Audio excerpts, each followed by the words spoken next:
inaugural cup winners. Chris Economides wins the cup for Melbourne victory. Sydney FC, they win the cup. And MacArthur, for the second time, are Australia Cup winners.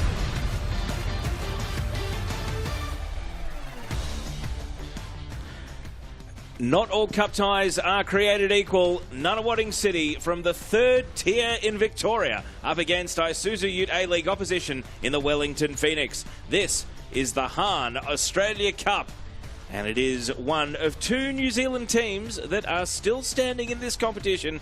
They have ventured out to a home away from home. Hume City's Nassiol Stadium at Broadmeadows Valley Park is the venue for today's game. Fans making their way in, they will have crossed the town from Nunawading to come and watch, and great to see plenty of Nunawading City juniors enjoying this game. They're a team that currently sits in the relegation zone in Victorian Premier League 2, which is the third tier of competition in Victoria. Wellington Phoenix are in their pre-season. They've already gone the journey, beating Perth Glory on penalties to advance to this round of the competition. And for their fans across the ditch, there will be plenty of intrigue with a couple of new signings on the bench and one big change between the sticks as well for this particular game. Teo Pellizzeri is my name. Joining me is Phil Moss. And Mossy, it's going to be potentially one-sided, but the longer Nunawading can hold out, maybe the longer they can suspend disbelief for us. Yes, and not potentially. It is a banana skin for Wellington Phoenix. There's no doubt about that. With all due respect to Nunawading, this should be a relatively simple task for Wellington, but we know the Cup doesn't always make those scripts so easy to follow. So both teams in the tunnel, not far away from getting out onto the arena. And good to see that the stand is starting to fill up somewhat at Broadmeadows Valley Park. And some yellow and black in there for the Wellington Phoenix as well. Of course, whenever the New Zealand teams play away in Australia, there's plenty of expat fans relocated that will still turn up and follow their team, regardless of whether it's in the northwestern suburbs like today or out in the eastern suburbs, which is where Nunawading would normally call home. And you see the mascots here very excited about the opportunity to walk out onto Nassiol Stadium for this round of 16 tie in the Hahn Australia Cup. The winner will face the winner of Heidelberg United and Western Sydney Wanderers in the quarterfinals. And so for the Wellington Phoenix, they know it'll be a trip back to Australia regardless. They could get Auckland in the semi-finals if they get that far. So we could still get the all-New Zealand clash in Australia's Knockout Cup. And certainly the Kiwi fans are relishing the prospect of that. A little bit of disappointment that they didn't end up on opposite sides of the draw to potentially get each other in the final. But, of course, they've still got to win a couple of games each to potentially set up a semi-final meeting. So, handshakes taking place between the two competing teams. For those of you uninitiated, it's Nunawading City in the light blue, and Wellington Phoenix are wearing their yellow. So let's take a look at the Nunawading City team. They last played on the 1st of August, which was a 2-1 loss to Werribee City, and they've made two changes, bringing Alex Kabenko and also Taira Yoshimura into the starting 11. They've got a new-look bench with extended spots for the Australian Cup. Reardon, O'Connor, Aboud and Cavallo all did not feature in their most recent league fixture. However, it is the same 11 that started in the round of 32 up in Darwin. To the Wellington Phoenix, they make two changes as well. 17-year-old Eamon McCarron starts in goal with an ill Josh Oluwayemi not making the trip to Australia. Tim Payne, the veteran Kiwi international, is also back to anchor the defence, and new faces Ifiane Eze and also Carlo Armiento are among the subs. Eze, in particular, the journeyman striker, will hold so much intrigue ahead of the upcoming A-League season.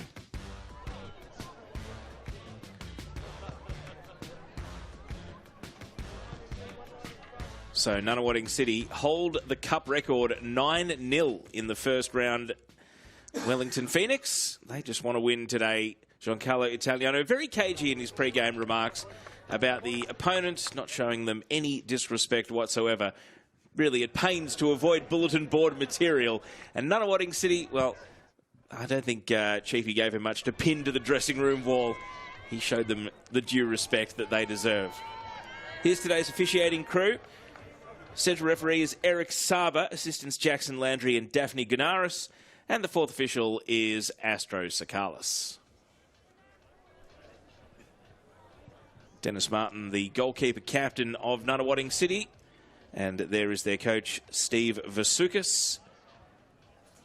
Immediately after this game, Nunawading City's focus will turn to trying to get out of the relegation zone in VPL2. They could still finish as high as 8th in the 14-team division, but with 2 games to go, they find themselves inside the relegation zone by 1 point, albeit with plenty of teams they could potentially catch if they can snap their 5-game losing streak. The win in Darwin really stands alone in their recent form line, where they have struggled greatly. But the Cup and the opportunity to play against A-League opposition could be something special. Dennis Deluri there, the number 10, and also the main man, Stuart Edgar, the number 9, leading the line. And it's going to be Hideki Ishige, one of the Japanese nationals in this Wellington team, to take kickoff and get us started at Nasiol Stadium. The Cup and A-League opponents have been to this venue plenty of times over its incarnations as both the FFA Cup and the Australia Cup. Today, it hosts Nunawading City and the Wellington Phoenix. And kick-off in the round of 16, one of 2 matches on your Sunday afternoon. Hello to all of our viewers in New Zealand who are keenly watching on the Wellington Phoenix's progression through this competition. And Phil Moss, nothing less than a win, and a handsome one will do for the A-League professionals against lower-level opposition. Yeah, that's right, but Nunawading, of course, have got the opportunity to produce a cup set today. I mean, I don't think it will happen.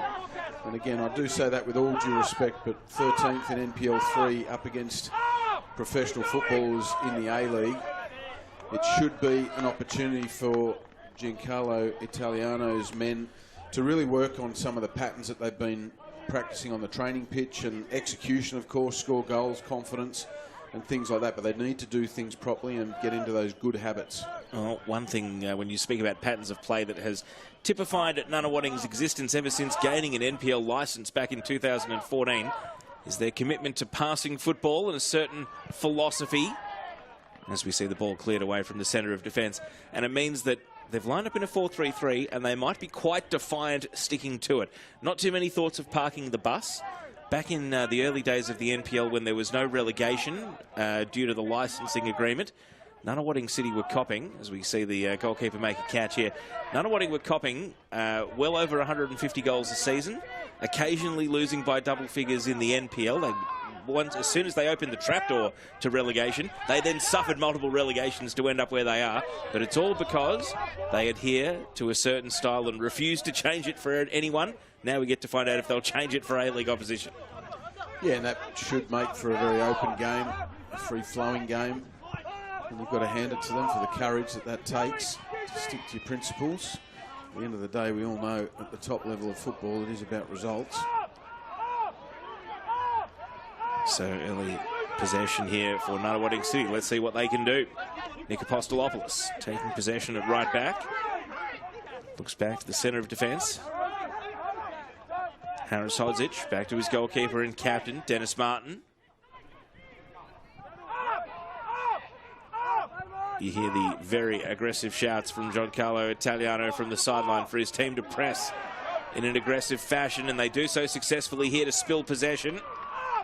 But tumbling to the ground, here's the follow-up and over the bar from Hideki Ishige. First shot at anger, and the press from Wellington will be a key feature, seemingly, of these early minutes. Yeah, look, it was a decent strike from Ishige. He'd be disappointed he didn't force at least a save from Dennis Martin, the Nunawading captain. But that's all from Nunawading's doing, giving the ball around the edge of their area. That is one thing they don't want to do, is be the masters of their own undoing.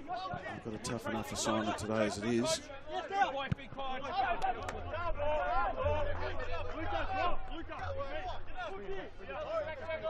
I'm sure Chiefy will be very, very happy to have Tim Payne back in the lineup today. We're almost down to double figures in how long we've got to go before the new season kicks off. Just over 9 weeks. And you want your best players starting to get some rhythm, some sharpness on the pitch, decision making, things like that. Tim Payne, a very experienced campaigner, of course, but nonetheless that'll give his coach and his teammates. Plenty of confidence. Luke Smith was buzzing around there but lost possession, and so that gives Nunawading the ball back. Solid contact coming through down the left flank here from Sheridan. Oh, Sheridan. He's given it away in midfield. And Nunawading not quite able to capitalise, and you see a little swipe there coming through the standing leg from Taira Yoshimura, felling his opponent Finro Akonchi, and that leads to a free kick going the way of the Phoenix. Kazuki Nagasawa takes the set piece. He's going to drop it right at the edge of the box. Difficult ball to bring under control, however. And after some appealing to the referee, eventually the whistle goes and Luke Brooke-Smith is blown up for a foul, which Nunawading can take here at right back.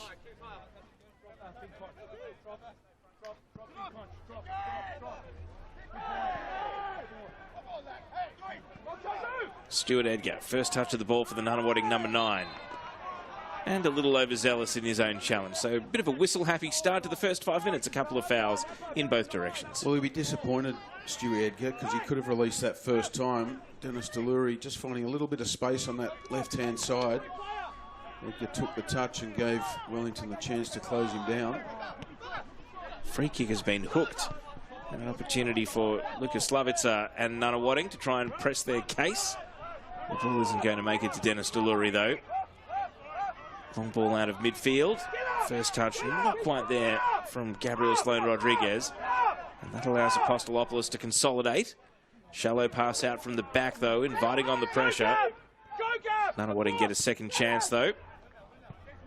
Martin.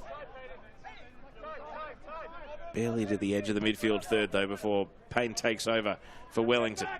Tucks it back inside for Nagasawa. You just see the players early on really focusing on that first touch. It's ball's bobbling around out there. The pitch, they didn't water the pitch just before kick-off, although they had watered it a couple of times before the game. So the ball not looking like it's going to skid on too much. Real midfield battle, and Nunawading prevail. Deluri.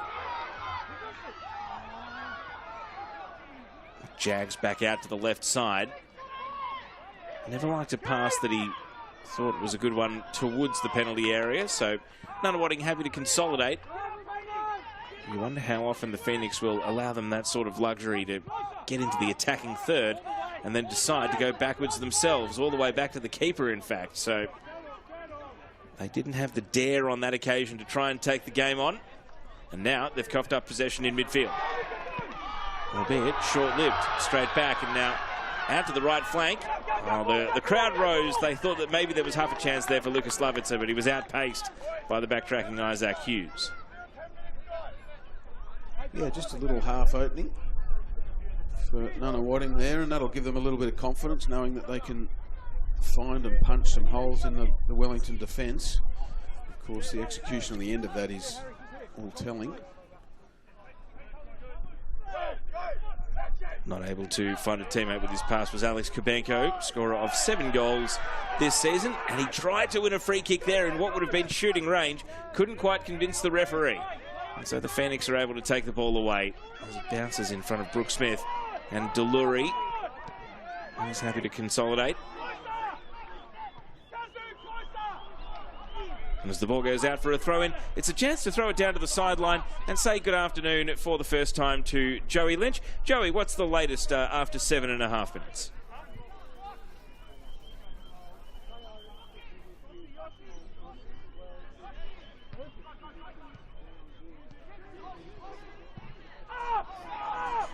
Well, we don't have Joey just yet, but he is at the ground, so we will check in with him when we can. In the meantime, though, the ball has just dipped into the shadows, which are very slowly starting to creep across the pitch. A 3 p.m. local kickoff for those of you watching overseas or in a different time zone within Australia. Of course, Wellington have already had a distance derby going west in the round of 32. Yeah, I was on comms for that one, Teo, and they ended up doing it in penalties against Perth Glory. They could maybe count themselves a little bit lucky to get away with it. Perth certainly had their opportunities, but at the end of the day, Wellington stuck to their task and won it from the spot. Well, we've almost played 10 minutes here, and the early goal hasn't come just yet. A touch of the ball for Eamon McCarron. That'll boost his confidence. Only 17 years of age. Has come through clubs like North Wellington, Western Suburbs and Waterside Karori on his journey to the Phoenix Academy. And now he gets this opportunity very early in his professional journey as a player. Nunawading looked very organised there in their press. You could see them willing Wellington into their pressing trap. And they've won the ball back and done exceptionally well. Slavitz's pass. And a slip. Well, there was excitement from the crowd. The Nunawading fans that have made the trip across Melbourne are really riding every touch of the ball whenever they go into the attacking half. But there was a slip on that occasion, and Alex Kubenko wasn't able to make the most of it.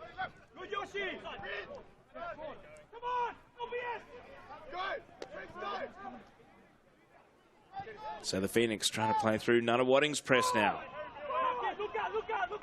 And they're going to do things fairly comfortably and emerge out of the defensive third. Finro Akonchi left in a pocket of space in midfield, which he can exploit. He takes 30 metres on the dash and now sends it out to the left. Kelly Heald, blocked away. Well, that was a little bit sloppy from Kelly Hill then. A really good run from Finro Akonchi through midfield to set his left-wing teammate up. Deluri, early ball, flags up. Groans from the fans. What a moment that could have been for Lukas Slavica, but he did look like he'd straight offside by some distance. Well, what a great transition to attack, wasn't it? Right from deep in their own half. Their own defensive third, really, when Lucas Kelly Hill was sloppy with that delivery. And it was a sweeping move that took them right the way over to the left-hand side. And then the run was just a little bit too early.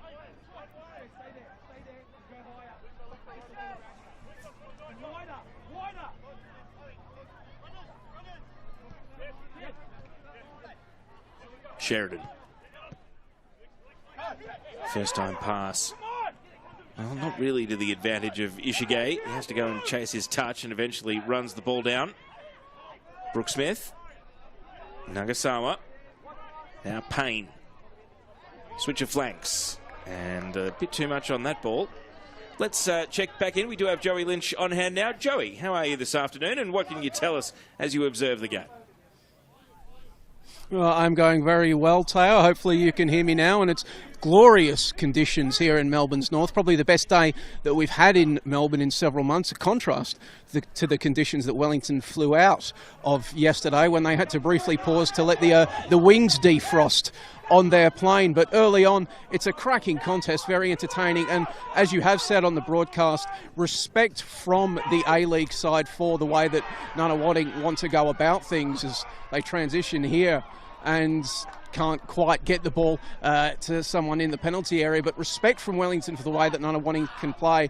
And as you has picked up on, Wellington are looking to press and press high. Coach Giancarlo Italiano, the chief, he is at his most vocal whenever they are out of possession in the Nunawading half, extolling his side with a lot of volume to get up high and press and try to win that ball and turn defence into attack in a hurry. Thank you, Joey. We will keep checking in through the course of the game, but just watch the clock. With each minute that ticks by, Nunawading grow in confidence. They've started to spend a bit more time down in their attacking half.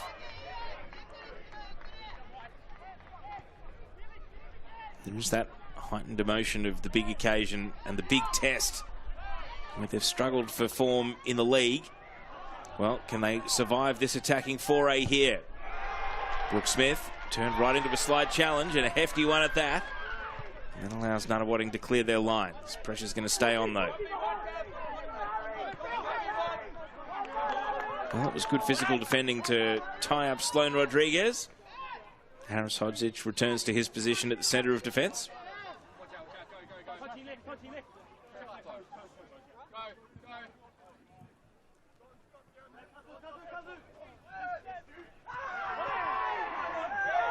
A bit of controversy about how Stewie Edgar challenged for the ball in the air there, getting it underneath Isaac Hughes. There was a spill for Kubenko, and the ball ends up back at the feet of McCarron.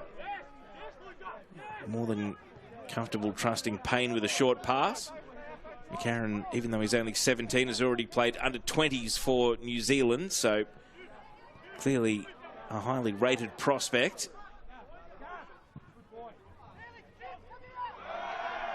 And another slip. A lot of players not keeping their feet out there at the moment, Mossy. Yeah, it looks like it might be a little bit hard underneath, but slippery on top. Without having walked on it before the game. I know, speaking to Joey Lynch, who was on the pitch, he said that it was a little bit hard. The ground staff have done a good job considering it was a game yesterday. Over the top from Nagasawa, and the link up between Japan nationals not able to bear fruit as the offside flag goes up. Well, that's 14 minutes going on 15 minutes down, and really there's only been one shot in anger from Wellington, and that was Ishigay, who missed the target. So I'm sure Italiano will have wanted a little bit more output in that top third. Well, one thing you can't do is fall into that trap of trying to score a goal every time you go forward and overcomplicate things. That's when frustration starts to set in. Opportunity to build here. How urgent are the Phoenix? Kelly Heald, underlapping run from Sloane Rodriguez. Sheridan, happy to be conceding a bit of ground and going backwards. You see a packed midfield there from Nunawading City. Yeah, you can see them pressing with that 4-3-3, and it's great for Wellington because they've got to come up with solutions to these issues. There's not a lot of room to play there. You need players driving at defenders to commit a defender, create an overload, be comfortable on the ball. They're all good problems for Wellington to solve at this part of this stage of pre-season. Bit of pace through the right. Here's an opportunity to venture forward though. Will it be the first corner? Really urgent defending coming in order to prevent conceding it from Fuki Ishibashi. Throw in taken quickly instead. Down at the byline, and it is a goal kick. So Nunawading have done well to avoid conceding a set piece, and again, it's another minute ticked by without a shot on goal coming from the Phoenix. And that's great work by Ishibashi, because you want your players to at all costs avoid giving away set pieces, particularly needlessly. Bit of difficulty here with the passing out from the back. Eventually it finds its way to the relative safely of right back compared to the top of the penalty box. Phoenix do have the ball though. It's almost a crime in modern football, isn't it, to go long from a goal kick these days? It's like every team wants to play out from the back short. So far, Dennis Martin has, I think, identified some of the moments where he's just had to clear the lines though, even if it means giving possession straight back to Wellington. They're going to try and pass through the traffic, and they're not going to find much success here. Deluri nicked. Will it be the first card of the game though? Nagasawa apologises, and referee Eric Saba is going to keep the cards in the pocket. Yeah, and that's good. Well done, referee Saba, because we don't want to be seeing yellow tickets too early in this game. And there are some situations, courtesy of the bobbling, and you can see the ball bobbling around a little bit. It is going to turn certain instances into touch and tackle. So to show some patience is the right thing to do. But we've seen just a few times, Nunawading, they're very well organised defensively. They invite Wellington into their trap. And when they win the ball in transition, they look to go forward quickly. It'll come down to the quality they've got in the execution once they get the ball forward as to whether they'll cause any real problems.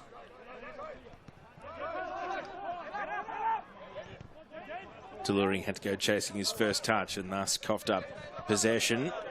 Ishigay not able to beat his marker, Apostolopoulos.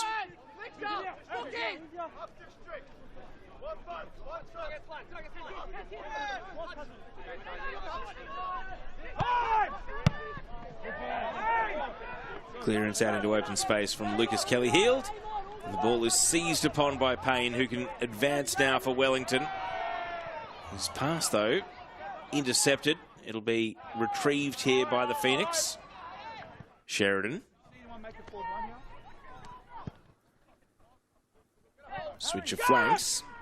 Ishige. Sheridan. Through the middle he goes. Flipped on by Kelly Heald. And he's going to take possession. Square the ball here. Brooke Smith. Again, being ushered away from the target. Payne. It's all about finding the right solution here against a packed midfield and defence for the Phoenix. They're working Nunawading side to side, but they're not keeping the ball themselves, and every time a foot comes in to interrupt, the frustration builds, and Kubenko draws a foul successfully. Yeah, they're really struggling just to keep control of the ball, although Kelly Hill with a brilliant piece of individual skill to bring a wayward pass down to ground. You can see the ball is really bobbling around. Yeah, it might look green for our viewers, Mossy, but it's not playing like impeccable grass. And Nassiol Stadium, Broadmeadows Valley Park, has a reputation normally for being one of the better pitches. It's a big pitch as well, relative to other venues around NPL Victoria. Hume City, the regular home club, they're sitting in a final spot at the moment, but not on the back of any sort of commanding home ground advantage. But yeah, so far, the evidence of the first 20 minutes is that maybe players are going to have to think about which passes they choose and how they approach the game. Nunawading, can they capitalise on this 0-0 scoreline and strike first? Shot well over the bar in the end. But no fear on that occasion from Kubenko to take the game on. And the end result is a goal kick. No, he's one of the team's go-to goal scorers, Kubenko. You can see here he just shifts it onto his left foot. Sees he's half a yard to get his strike away, always rising. Never really going to trouble Eamon McCarron in the Wellington goal. But nonetheless, just a slither of hope that they can continue to punch holes in this Wellington defence. McCarron with almost a goal kick to halfway, which is volleyed on, and now the Phoenix are briefly into their attacking half. Can Brooke Smith make the most of it? Roa Conchi.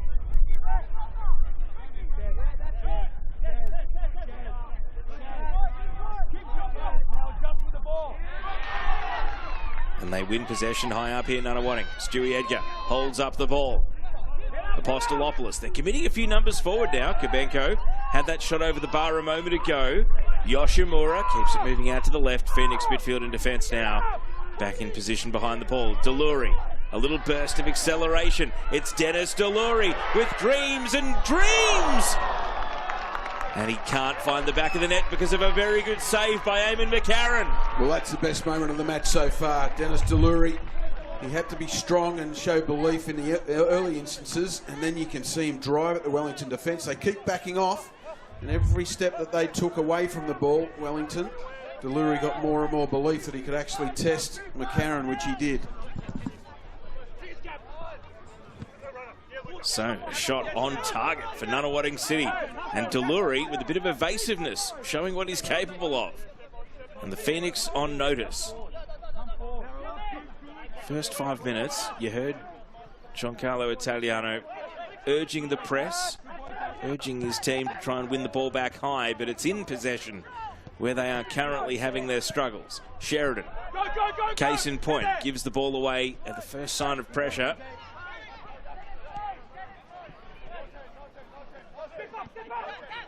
Can the Phoenix find a way to pass through? Roa Conchi. Sloane Rodriguez plays it back to Kelly Heald. There's the possession count so far in the game.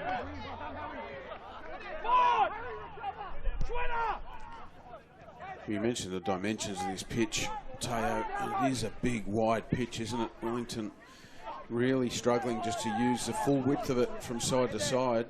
They are getting the ball into wide areas eventually, but I think they need to shift it quicker so that opens the holes in midfield that they can then punch into and cause problems. Well, a long chain of passes here, but as you can see, on halfway, looking at a compacted game at the moment. The Nunna defence standing a little bit higher than usual. Maybe tempting a long ball over the top from the Phoenix, but they're not biting just yet. They're going to use the width again. Kelly Heald. A little back heel doesn't quite come off from Sloane Rodriguez. Through comes Hughes. Plays the ball to the right side. It'll sit up at the edge of the box, and a clearance in desperation. Straight to a yellow shirt initially. Nagasawa commits a foul. And it gives us a chance to check in on the sideline with Joey Lynch, who's got an update for us about the pitch today. Indeed, both of you gentlemen talking about the pitch dimensions here at Newman, how large it is. And that was something, speaking with Nunawading skipper Dennis Martin before the game, that he talked about they would have to adjust to. Mahoney's Reserve, their normal home, it's a much more compact ground, a lot narrower, and he was talking about how they would have to adjust. But, well, based upon the recent purple patch that they're going through and how they're starting to frustrate the Phoenix, maybe suggest that that adjustment period is now over. Here's a chance from the right flank for the Phoenix, and a good committed challenge puts the ball out for only a throw. And you see every little defensive stand. Harris Hodzic gets the high 10 from his teammates. Yeah, what a challenge there from Hodzic. Really committed. He had to time it perfectly because you went to ground, and once you do that in the penalty box, you give the referee a decision to make if it's not clean. But that was an excellent defensive challenge. So could a corner, a first of the game, prove the tonic for Wellington to break through here with 25 minutes ticked over? The towering Kelly Heald, one of the more obvious targets to aim for, and of course Payne is an aerial presence, but it's over his head. And now a shot from distance, blocked away. That was Loke who went for it from distance, and it's deflected out to Sloane Rodriguez, who twists onto his right side, but no elevation on the cross, and it's cleared. Out comes Loke. He does well to win possession. Nagasawa keeping it moving. Ishige clips it to no one in particular. As far as Wellington are concerned, it was repelled from the edge of the box. And so Nagasawa gets another chance.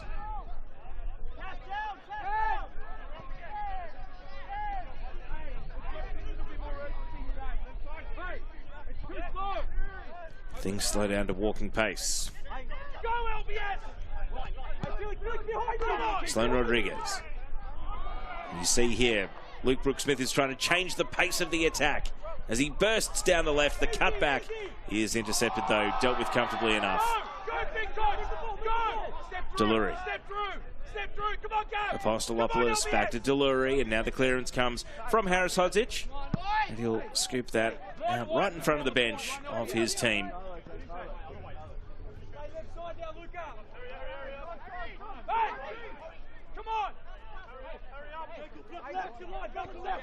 Hughes. You've got to hand it to Nunawading. You can see how well organised they are, and their pressing cues are in sync. They're pressing together. They're staying patient together and limiting the options for Wellington to play through them.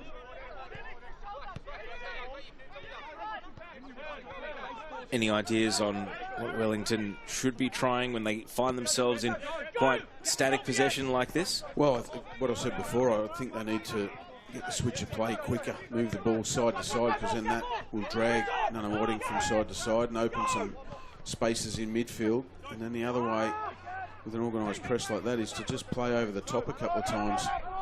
Here is a ball over the top. It's bending towards Kelly Heald, but he's got two defenders to try and deal with. And in a stand-up situation, it's very nicely done by Hodzic. It's gone rocketing off the shoulder of Kubenko there. Back to Phoenix's advantage. He tried to chest the ball and it didn't quite work out.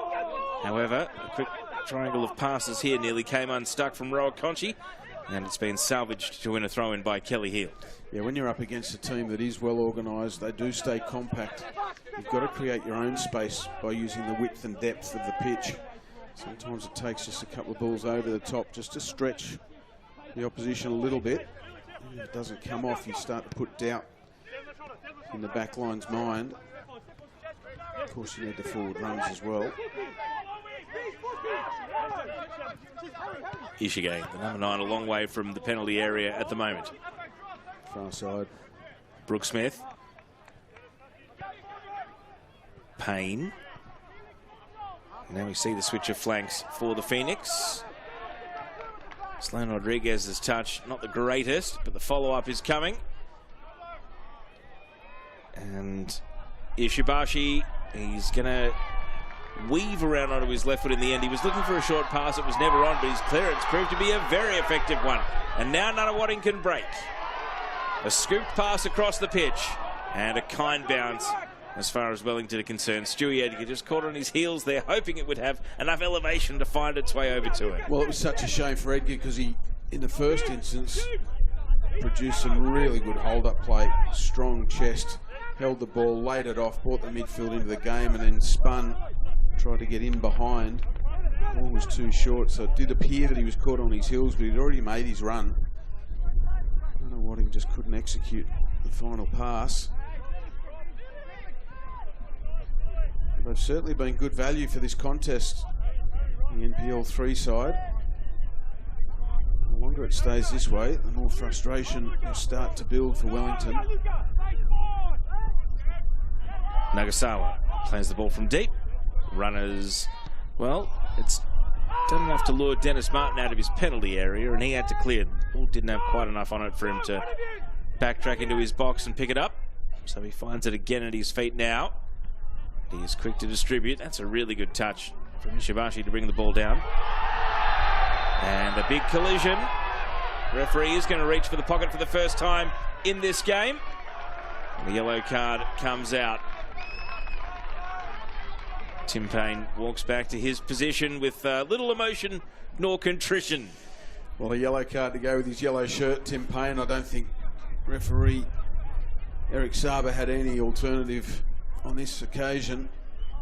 You can see there Tim Payne had committed to winning the ball, knew he couldn't get there, so he had to take the player in his opinion. Doing it right in front of the stand will make him a target for the rest of the game, I'm sure. Michiglio is back on his feet, which is good news. I dare say that'd feed into Tim Payne's veins, having the crowd against him. So half an hour ticked by, still waiting for a goal.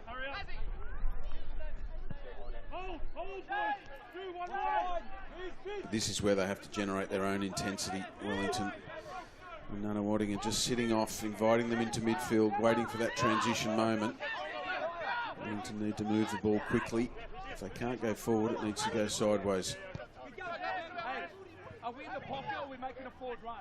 It can't be half and half. You can hear Chiefy right there. Eavesdropping on him there, yeah. You've got to make a forward run, can't be half and half. That's exactly what I was talking about, stretching the Nunawading defensive structure.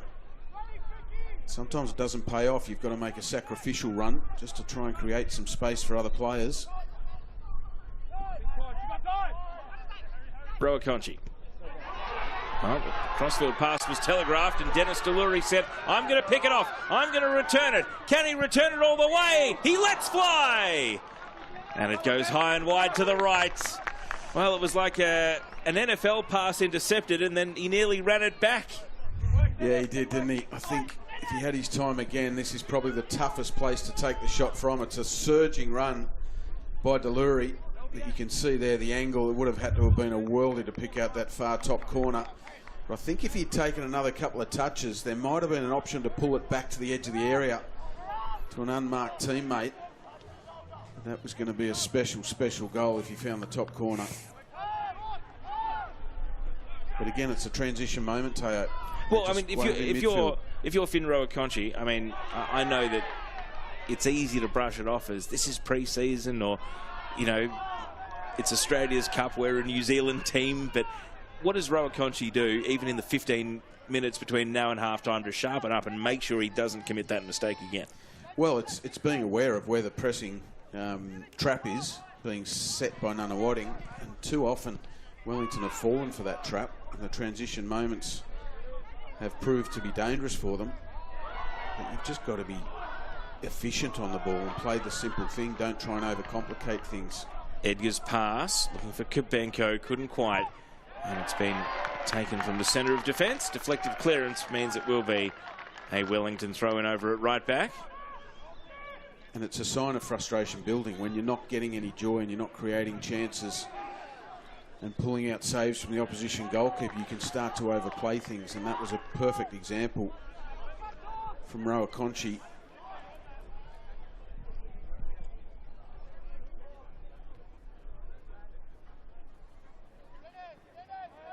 hush falls over the crowd as the Phoenix not able to find a teammate initially with the throw. So building from the centre of defence, Hodzic.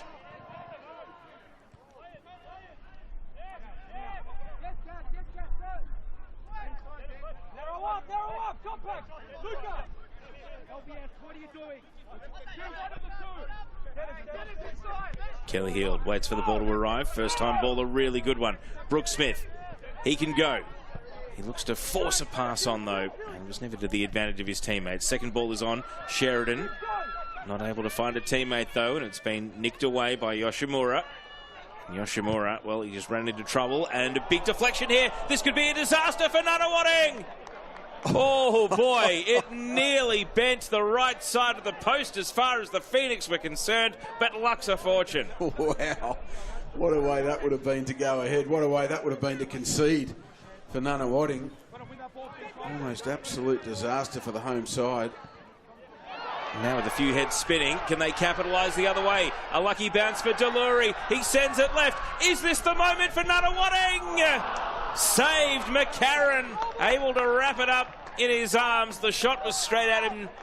And Nunawading, they've had 2 shots on target now, but McCarron's been equal to both. Well, they proved to be more threatening in this opening 35 minutes as far as chances on goal. Nunawading. It was Slavica who had the chance. Here he is on the ball again now. Trying to turn provider. He can't find a way through. Brooke Smith. Slide challenge comes in though. Nunawading, can they keep it in their attacking third?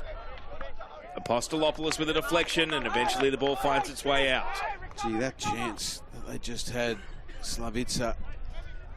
He went for goal, but he had Nick Apostolopoulos on the far post making a run, zeroing in on the goal. You just wonder, and here's the replay. There's Slavica on the left-hand side. Look at him. Apostolopoulos free as a bird on the far post. If you'd found him, you'd dare say that would have been 1-0 to Nunawading. Well, Wellington continue to fail to heed the warnings. We've seen 2 shots on target, plus Deluri's attempt, which went wide. And you see there a big 0 next to Wellington for shots on target in 36 minutes. You see the coach, Steve Vasukas, he wants his Nunawading team to attack. How they've grown in confidence, Mossy. Well, he's driving the intensity, isn't he? And his team are getting their chances in transition off the back of very, very disciplined defence. They all know their roles and responsibilities. They're executing it with intensity. They're making everything a contest. If they're within biting distance of the ball, some very good signs. Follow-up coming here from Yoshimura, and the offside flag goes up against Slavica as he runs down the right channel.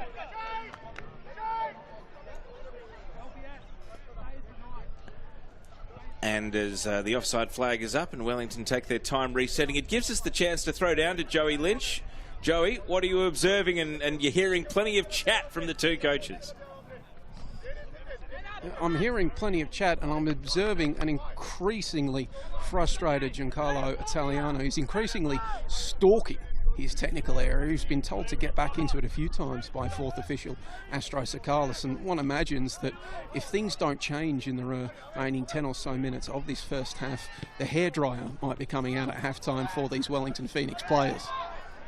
Perhaps not the setting, Joey, that we might have anticipated. He would have to turn up the volume in the halftime team talk, but well, Nunawading City, they are currently 7 minutes plus stoppage away from holding their A-League opponents scoreless to halftime. This is a team sitting 41st in the league pyramid in Victoria. They are 2nd from bottom in the 3rd tier, at risk of being relegated with only 2 games to go in their VPL 2 season. And yet here they are, just channeling a bit of that magic of the cup. But this is red alert now, Mossy. Last 5 minutes of the first half. Fitness, concentration, this is where things can wane. So Phoenix, they just need to hold their nerve because a chance might be coming. Yeah, that's right, but so do Nunawading. They can't afford to concede just before half-time, because that would be going from a hill to climb against a superior opposition to a mountain to climb. This is what we love about the Cup, Teo. It can be a great leveller, and you've got to show your quality if you're the A-League side in this situation, despite the bobbly pitch, despite an opposition that's well organised and frustrating you. It'll be a big half-time talk for Chief, there's no doubt about that, if the score stays the same, because you don't want to go in there and start ripping or stripping paint off the walls this early on. But you do need to get a lift from your team going into that second half. Brooke Smith with a long driven back pass that is going to have to be retrieved by Loke. Well, the other reason you don't want to strip paint off the walls at Hume, Mossy, is that Hume will charge you for the painter to come in and replace it. Now, they're a great club, Hume. They've got a long history of hosting cup finals and both men's and women's junior finals, because they love welcoming games to this venue, and no surprise that as a neutral venue, Nunawading have found it as their host today, but they don't like that decision as Edgar is blown up for a foul. Ishigate takes it quickly. No time to set up for the Phoenix, and dealt with comfortably enough by Hodzic at the centre of defence. Look at this, clever as Nunawading run out of their defence. It was brave from Apostolopoulos. His pass is going to lure McCarron out of his penalty area. We haven't seen the young goalie try that too often today. He's largely stayed on his line, but he shows us his left foot here as he clears. Yeah, that's right. And you could see the pressure coming from Nunawading there, just to put McCarron under pressure. He found touch, so Nunawading regained possession. But again, Ishigay taking a quick free kick. If you're going to do that, it's got to hit its mark. Otherwise, you set yourself up. Given this situation of the game, it might be a set piece that breaks it open. Instead, they give the ball away cheaply. Nunawading transition to attack on them. Sheridan. Nagasawa from the centre of midfield. Brooke Smith's first touch, a bobbler. And he got a bit of shoulder to shoulder and has sprayed the ball across the pitch and out. Just kept rolling and rolling away, and now under the shadow of the stand, Nunawading will take a throw in. Bit of a risky pass here though. Phoenix sensing the chance to advance the chess pieces up the board. Apostolopoulos was running into a 1-on-3, so he quickly veered away. Bumped off the ball with Slavica. But he's going to get another chance here, and he's legged. And the whistle comes to Nunawading's aid, and they survive a pretty intense Wellington press there. Well, they have absolutely given as good as they've got, Nunawading. These players like Slavica, comfortable on the ball in tight areas, prepared to take their touch, use their body to protect it, draw the foul, take the pressure off their team. This has been a really, really promising 41 minutes or 42 minutes from Nunawading. They remain in their defensive half here. A little clip is misdirected, bouncing out onto the footpath in front of the grandstand. And quick as a flash, Phoenix are back to the edge of the box. Nagasawa goes wide. Lifted up by Sloan Rodriguez. Kelly Hield's header initially. Overhead kick attempted, but it's not Kobe Kemp out there. It's Hideki Ishige, and he puts it wide. And I'm sure if Kobe Kemp is watching at home, he'll be saying, not like I did it for South Hobart in the round of 32. Well, he may offer Ishige a couple of lessons, but you could see he sensed the opportunity. It was probably the right option too, because he wasn't going to readjust his body and get facing the target. Just didn't quite get the connection on the ball he was hoping for. Edgar's going to press all the way to the goalkeeper here, but McCarron, we've already seen him look a cool customer in possession, and this is no exception. Payne. Well, that is given away, though. Kubenko.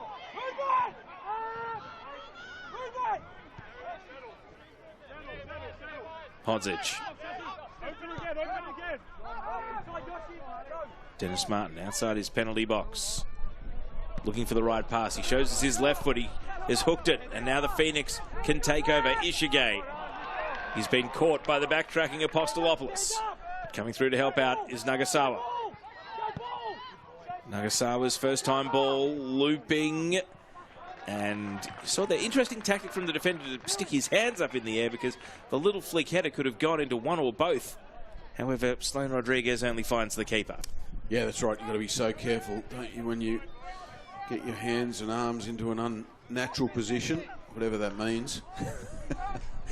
It's one of those that continues to fuel debate, doesn't it, inside the area, what is natural and unnatural. But Wellington's still not asking enough questions of this Nunawading defence when they get into the top third, Wellington's top third, that is. They really haven't forced Dennis Martin into anything uncomfortable at all in this first 45 minutes. How many minutes of stoppage will they have at the end of what's been as we see a foul here, a first half relatively devoid of stoppages? This is probably the most hurt a fouled player has been for the entire half. And Nagasawa here on the end of Kubenko's challenge is just going to take his time getting back up. Yeah, there wasn't a lot in that. I know it's uncomfortable when you get caught like that. Nagasawa, maybe just slowing it down a little bit, hoping that the half-time whistle comes sooner rather than later, so Wellington can get into the sheds, get some key messages, maybe tweak things a little bit.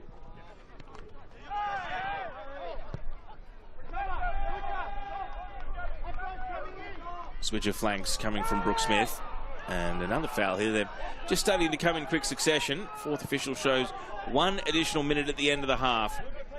And so Nunawading, can they maintain their concentration? That is very nicely done. And they're going to escape their defensive half. Edgar took on Payne. Payne prevails. Nagasawa, Kelly healed. Good Stewie Edgar committed to the cause. And winning his team a throw in, and if they take their time, that might be enough to milk it to the break. Well, look, it was really nicely done by Apostolopoulos, but it was way too easy from Kelly Hill. He just didn't put enough pressure. He wasn't sharp enough to get to the contest. And they're the little one percenters, and I'm sure Chief will address at half-time. A half-time talk, which is going to have to find something for the Phoenix. Otherwise, they are legitimately at risk of going 120 in consecutive cup ties. Nunawading City, they can dare to dream. They have taken it to the A-League opponents so far. At halftime, it's Nunawading City 0, Wellington Phoenix 0. Stay with us. Halftime analysis on the other side of this short break. You're watching the Hahn Australia Cup.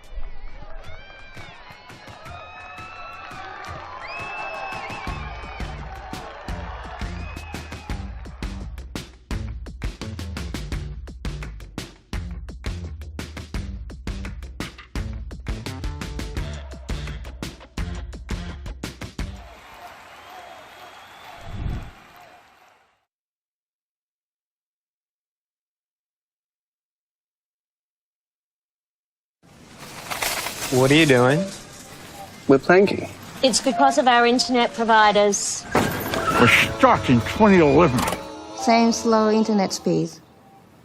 And high prices. It's like a nightmare. Enough planking. Superloop is a network purpose-built for the super-fast future of the internet. You are free. Don't take it lying down, Australia. Refresh your internet. You are free.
it couldn't happen, could it?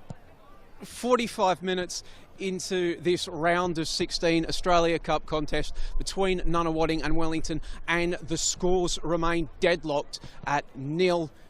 And it certainly hasn't looked like a contest between a side in the relegation zone of the third tier of Victorian state football up against an Isuzu Ute A-League side. The Nunawading team, they've been disciplined, they've been organised, and they have created the better chances of this game. Every minute that passes here, well, you could just feel the magic beginning to build.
So looking back at the first half of this Hahn Australia Cup tie, which is scoreless at the break. That's correct. Nunawading City from the third tier of Victorian football, 41st in the league pyramid at kickoff, up against the A-League opponents. And so far, Phil Moss, they've arguably had 3 of the 4, if not the best 3 chances to score in the game so far. They certainly have, Teo. Look, they might be scoreless on the scoreboard, but I think they're building a strong case here for a TKO, Nunawading, because based on a points decision, they would have won that first half. They had some good chances. They punched some holes in the Wellington defence. I mean, this is up the other end. This is a chance for Ishigate, who just couldn't get his shot on target. That was early on. Had that gone in, it might have been a different story. Well, I mean, at that point, it had that kind of only a matter of time feel to it. And then Nunawading, after writing that chance, they slowly grew into the game. The territory slowly shifted more down to their attacking end.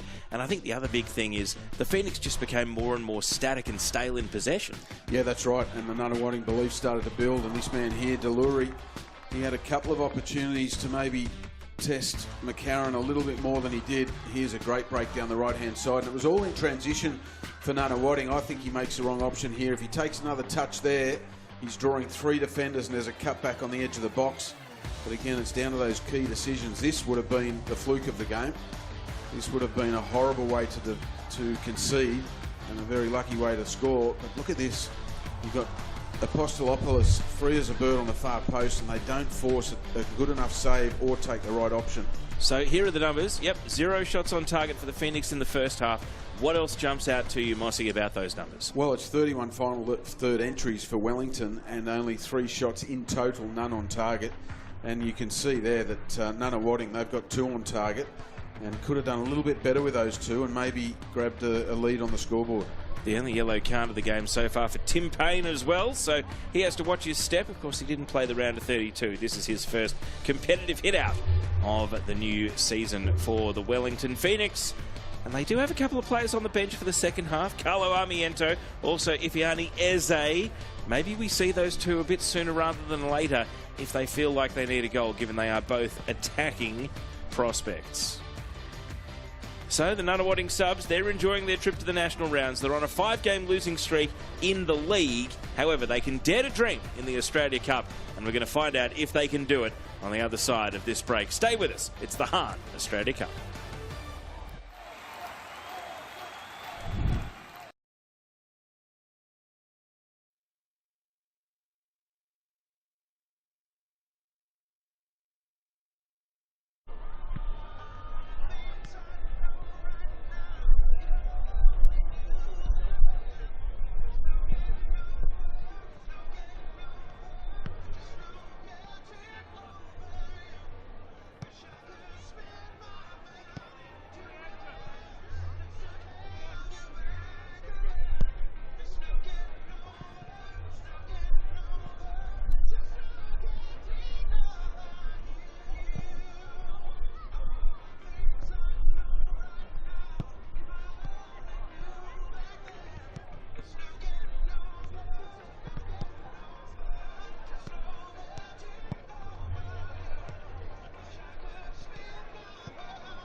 Live pictures from Nassiol Stadium at Broadmeadows Valley Park in the northern suburbs of Melbourne, where in this Hahn Australia Cup round of 16 tie, it is scoreless between Nunawading City and Wellington Phoenix. Both teams have made their way back out onto the pitch for the second half, and the only player with a yellow card in the game, Tim Payne, we are hearing from Joey Lynch, is about to get subbed out of the game as a half-time change here. Phil Moss and Paolo Retre is going to come on. So what do you make of that as the half-time response from Giancarlo Italiano? Yeah, interesting. Paolo Retre, we know he's a very tidy midfielder, so maybe they're trying to wrest more control in midfield, but I would imagine that it is a decision just to take Payne out of there and make sure they manage his load as they're bringing him to full fitness. I can't imagine it'd be a tactical decision. Of course, we weren't inside the dressing room, so we don't know for sure. And we can get our man Joey Lynch onto it. Well, once we get a bit of momentum up in the second half, we will check in with Joey, who's been doing a bit of digging about how many minutes are in the legs of some of the other Wellington Phoenix subs. Right now, though, it's all about Nunawading. They are level in this tie as we kick off the second half, and they will be dreaming of what's possible. So there's confirmation of that halftime change. Tim Payne off, Paolo Retre on. It's the only sub of the game so far. He was the only player in the game with a yellow card from that first half. So it's a clean bill of health and discipline for both teams as we get this tie back underway. And will we see, as the ball runs out, a different level of intent from the Wellington Phoenix in the setting sun this afternoon? Well, from early signs, it looks like Paolo Retre has slotted straight in for Tim Payne in the back line. Maybe gone to a back four. Wellington. You see him there in the number 8 as a central defender. Well, they may have maintained their back three. Here's an opportunity for Schwan Loke. And a bending ball from Nagasawa. It sits up kindly and nearly the opening goal from Sloan Rodriguez. It was just 60 seconds into the second half, and Gabriel Sloan Rodriguez hooks the chance and dragged it across the face of goal. Well, almost a carbon copy, different type of strike, but to the first half where Wellington get an early chance. Miss the target, let Nunawading off the hook, but a positive start nonetheless.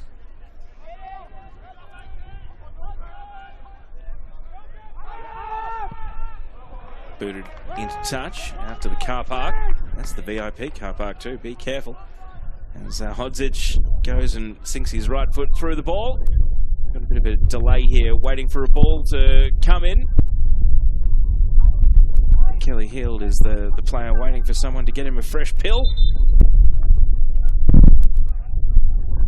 See one rather relaxed ball kid just sitting there without a ball to hand him. Here we go, we've got the replacement ready. You see I think the ball in the background there has come bouncing back over one of the perimeter fences as Phoenix take the throw in. And the ball runs out for yet another throw, so Kelly Hield will shape up once again. Ishige. Retre, the halftime sub. Loke puts his head down and breaks forward. A low whipping ball and a bit of back to goal work from Ishige, but he had 3 players to try and forge a path through, and he couldn't do so. And Nunawading repel once again, and it's going to be a back pass here to the 17-year-old keeper, Eamon McCarron. Big day for him. So far, so good. He's made a couple of saves. He's put his gloves on the ball. Good boy, Husey. Good. Open up. Get the pocket. Go! Go ball!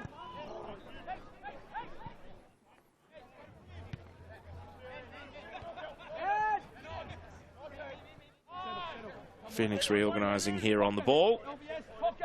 Can they construct a successful passing move? It looks like Wellington have maintained that back three. With Schwan Loke on the right-hand side, Lucas Kelly Hield on the left-hand side as wing-backs.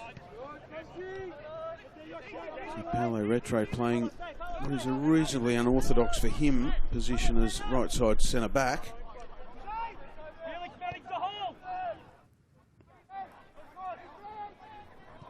Kelly Heald. Can't beat the near man. Rowakonchi will win it back for the Phoenix, though.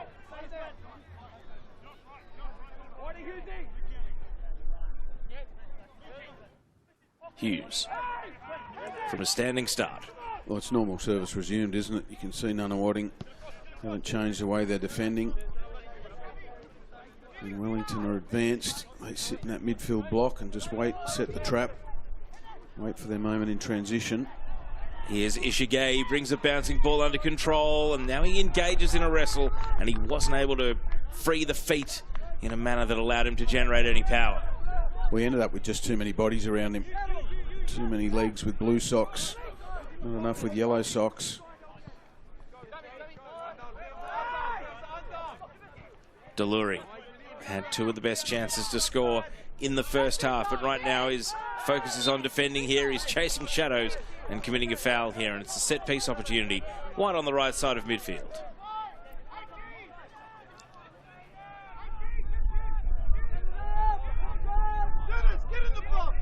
So 5 minutes of this second half ticked by.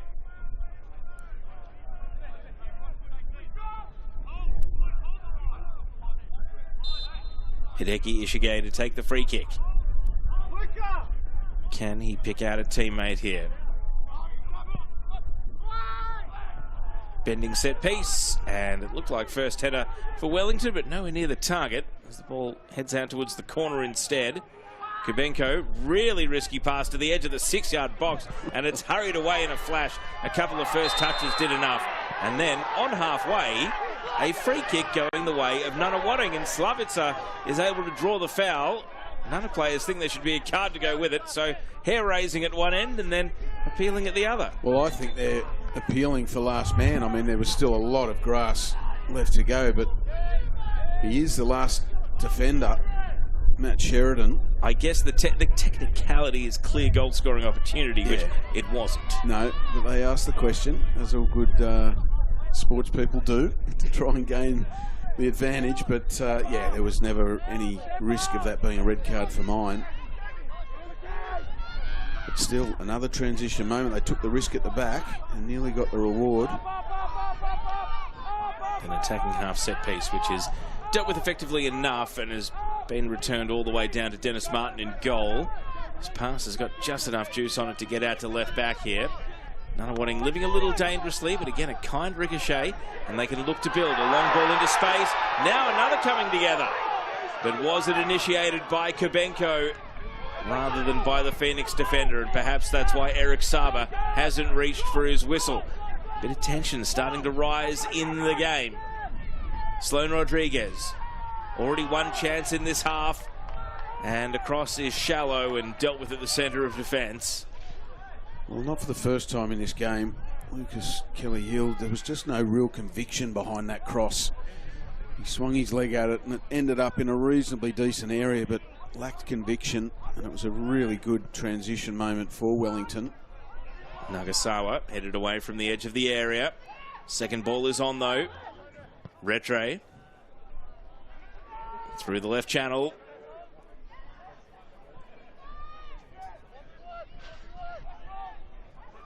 Sloan Rodriguez, he's left the ball a little shallow with that pass, and so the Phoenix get another opportunity.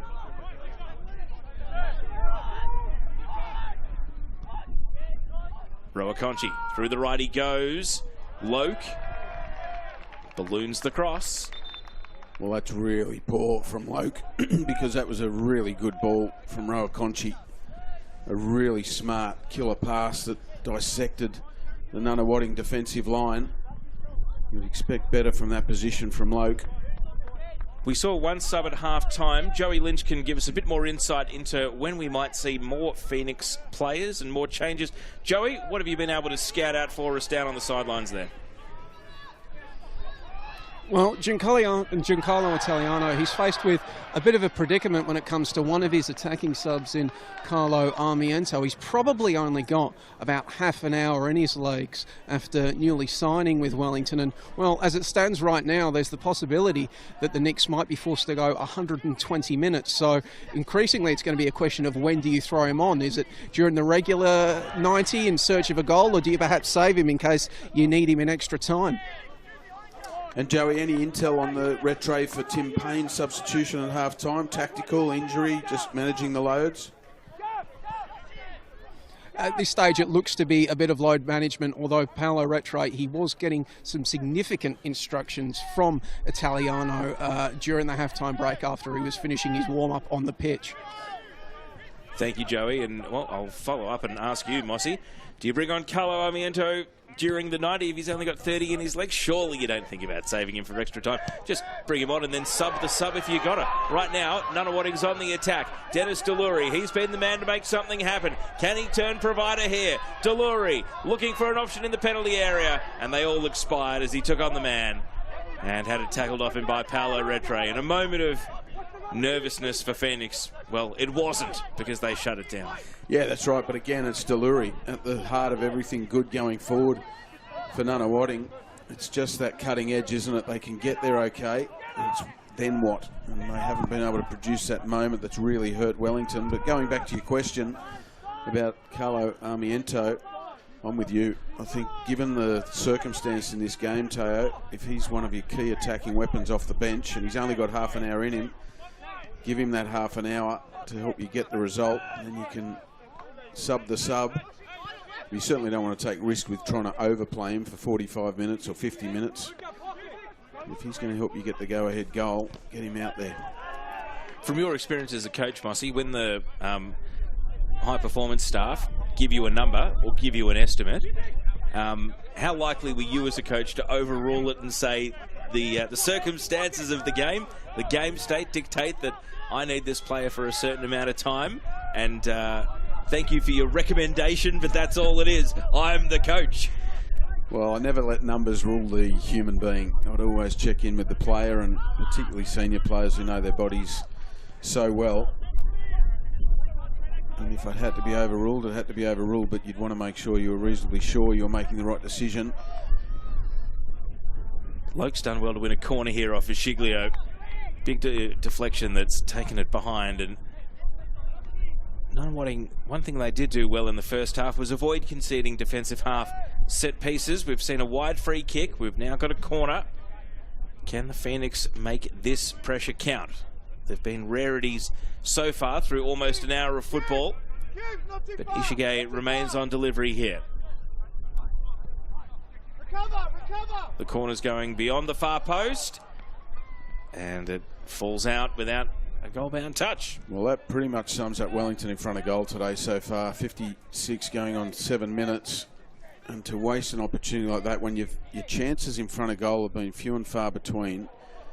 You've hardly pulled out a save from Dennis Martin, and then you get an opportunity to deliver into a dangerous area from a dead ball, and you let it sail over the bar, and it was from an experienced player.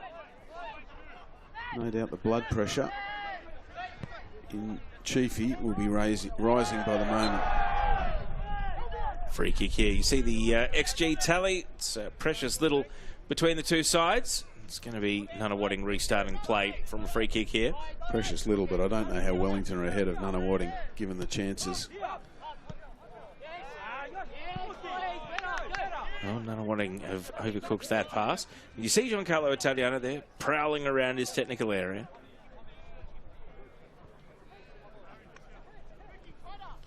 Well, it would have been interesting to hear what he had to say at half-time. Was it all about intensity? Was it tactical? Was it a little bit of both? Obviously, there was a substitution in there, which Joey Lynch has confirmed was more about managing the loads of Tim Payne.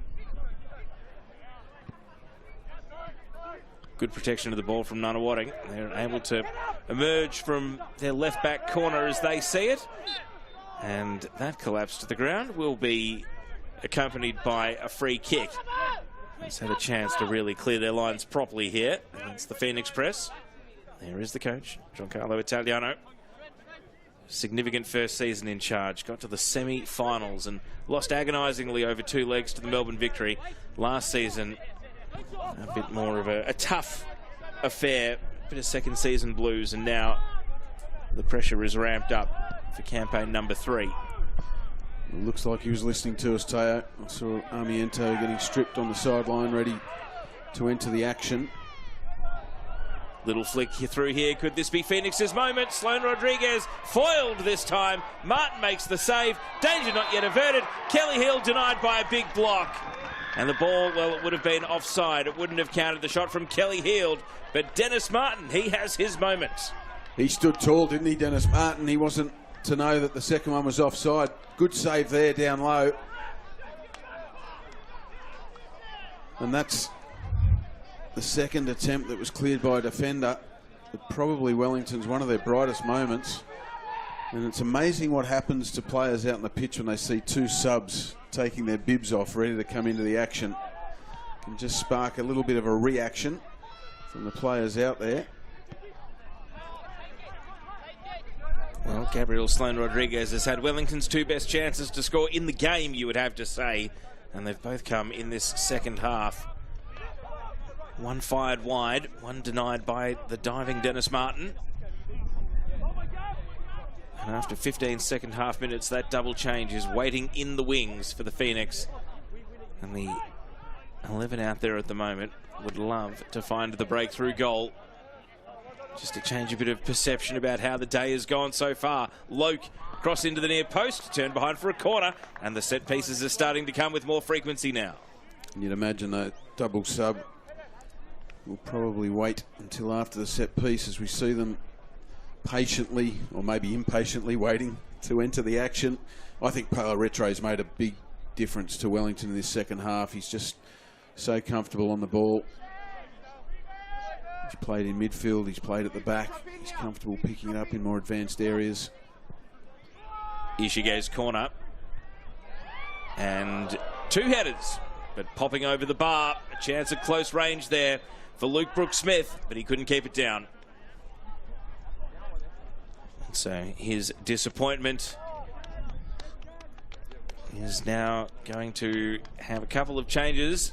Kelly Hill is coming off for Carlo Armiento, the former Adelaide and Brisbane man. And that was Luke Brooks-Smith's last involvement in the game. He had his number come up, and I think that just compounds the disappointment here as he leaves for Luke Supik. While for Nunawading City, Christian Cavallo, brother of Josh, older brother of Josh, is going to be coming on. And Alexander Dimitriou is also entering the game. And he's going to be coming on for, it looked as though that was Taira Yoshimura, but also Lucas Slavica, who had that great chance to score in the first half, has made way as well. And for Christian Cavallo, it is welcome back to the national rounds of the Australia Cup. He played, would you believe, Mossy, for the Bentley Greens all the way back in the first edition in 2014, when Bentley Greens went all the way to the semi-final, and he played the entire semi-final. So 11 years on, it is still magic of the cup for the Cavallo family and for Christian Cavallo. Fantastic. Fountain of knowledge as always, Teo. What a great history for the family in this competition, which we all love. Of course, Josh Cavallo's trying his luck in non-league football over in England ever since being released by Adelaide United. So Dimitriou and Cavallo on fresh legs. We've spoken so much about what Wellington can do to break the deadlock. I think Nuna's focus at the moment is very much on maintaining this 0-0 scoreline, Mossy. So what do they need to do to try and relieve a bit of the pressure? Because again, mid-range free kick, both in open play and with the dead ball, the Phoenix are starting to turn the screws. Well, the one thing they can control is not giving away fouls, and these set-piece opportunities. That's now 2 or 3 corners, a couple of set pieces, free kicks, I should say, as well. And those things start to build pressure, so maintaining your discipline in and around your box is critical. You see Wellington coming up to nearly double the number of entries into the final third. So the territory battle very much skewed in their favour as Ishige puts a free kick onto all Nunawading heads. And maybe the chat wasn't there that they could have left it in the end, but no risks being taken, and it's out for a corner. So Hideki Ishige is starting to have an increasingly prominent role in this game. Yeah, well, that was decent delivery, wasn't it? Into an area where Wellington just didn't have anyone really attacking it. It was good delivery. There's the Nunawading bench. They're shielding their eyes from the sun, watching their team defend this corner kick from Hideki Ishige. It's another back post corner. Martin got a big palm on it, and look at him recover and leap out to claim the ball. He's done exceptionally well there. Spring-heeled Jack to get up and take that catch. That is fantastic goalkeeping from Dennis Martin. A real captain's knock. Exactly what you want from your goalkeeper. Putting your body on the line. He got his hand to the first one and then just had absolute determination to reel the second one in and draw the foul. Now pressure here on Visciglio, and his pass is intercepted by Roa Conchi. He's got help though.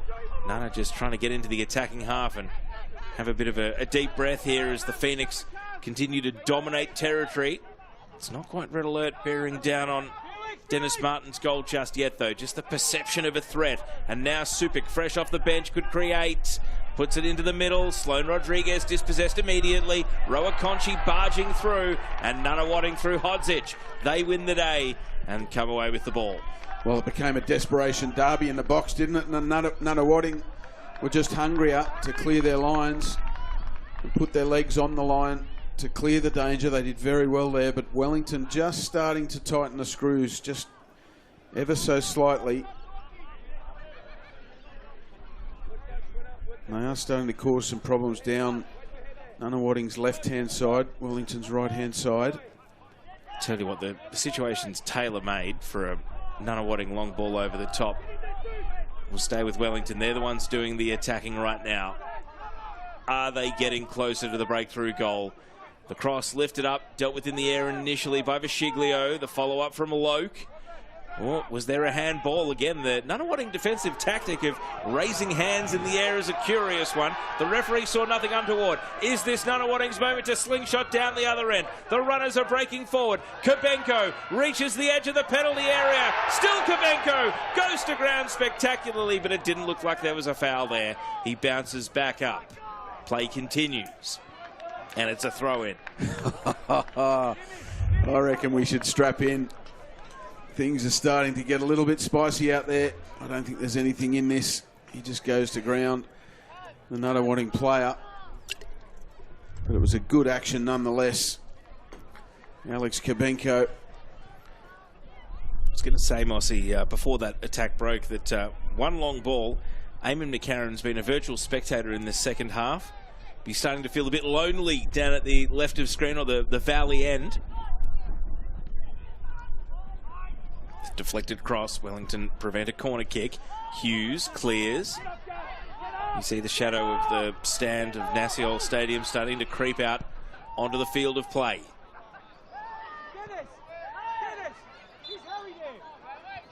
Offside flag is up, so Nunawading players caught out there by Dennis Martin's long boot out. Yeah, it's this stage of a cup game. If you're an A-League side, I was involved in a few where you get to this stage of a game and you really know that you're in an arm wrestle and you've got to do something to get out of that arm wrestle and assert your authority. It's easier said than done, because the more this game goes at 0-0, the more energy an NPL side gets. Nunawading are looking confident. They're giving away a few silly set pieces. But other than that, look at that. Well organised. They all know their roles. They're being patient defensively when Wellington have got the ball.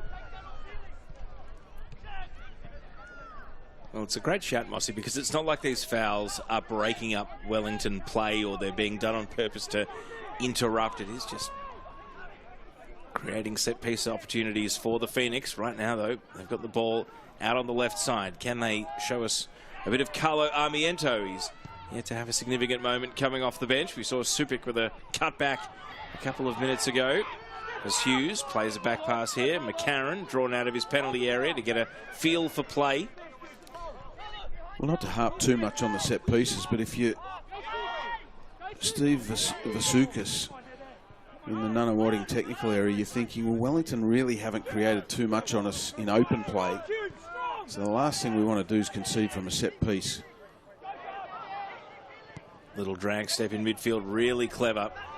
And then the pass, not quite able to match there from Sloane Rodriguez. There he is, Gabriel Sloan Rodriguez. He's had the 2 best chances to score for the Phoenix in the game.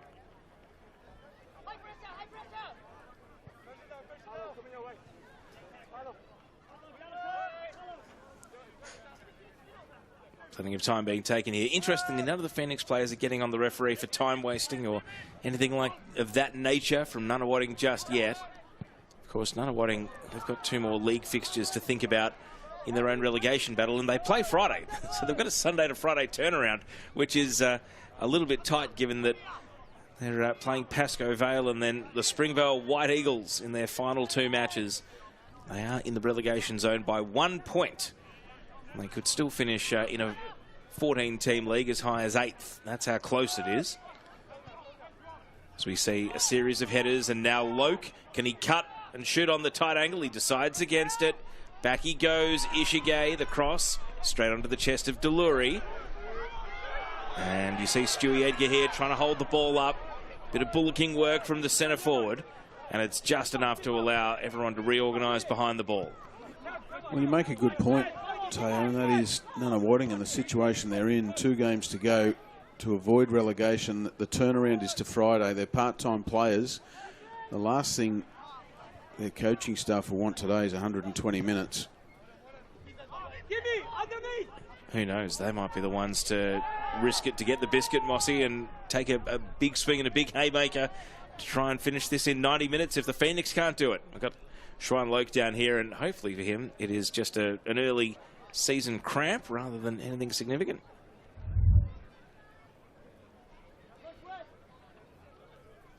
Didn't look like there was any contact there. No, nothing in that.